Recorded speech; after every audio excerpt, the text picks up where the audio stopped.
台湾民主化的经验是可以提供大陆政治改革作为一个参考的。只有大陆民主化，才能真正确保两岸和平的发展。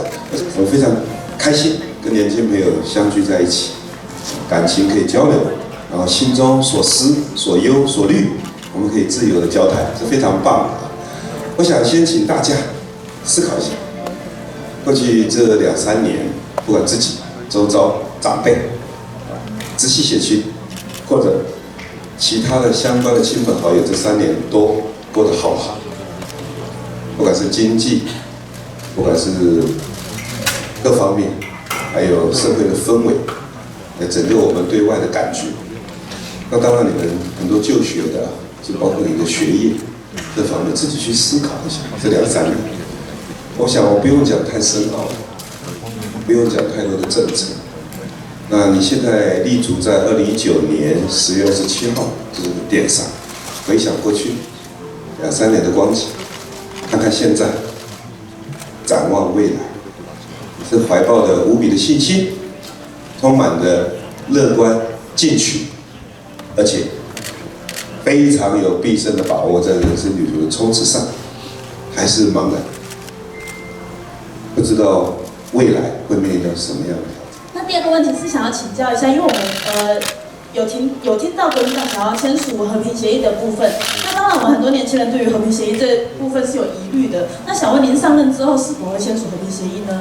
好，谢谢。所以我的两岸政策讲得非常的清楚，我快速讲了，遵守中华民国的宪政体制，这个是不变的。那因为这是很敏感也很重大的问题，所以呢，这方面我要讲，我必须要一字一句都讲得很精确，就一定要捍卫中华民国主权。所以我当了高雄市长，大家可以看20多年来，高雄没有挂这么多国旗。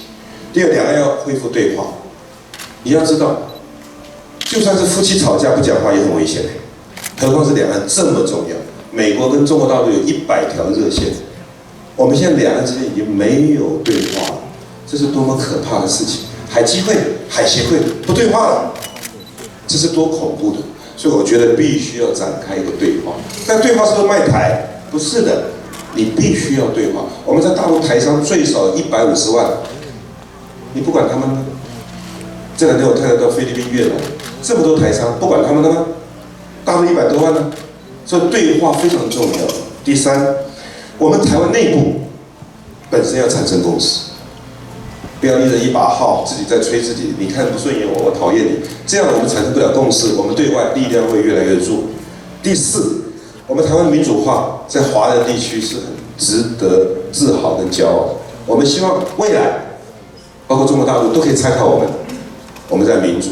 你想想看，50年前选举，你们爸爸妈妈还小的时候，50年前那选举味精、肥皂，到处拜托，然后再来40年前板豆，大家吃这个，再来30年前调阿康，我们今天进步到今天，这得来不容易啊。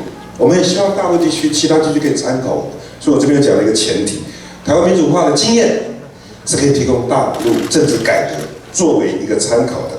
只有大陆民主化，才能真正确保两岸和平的发展。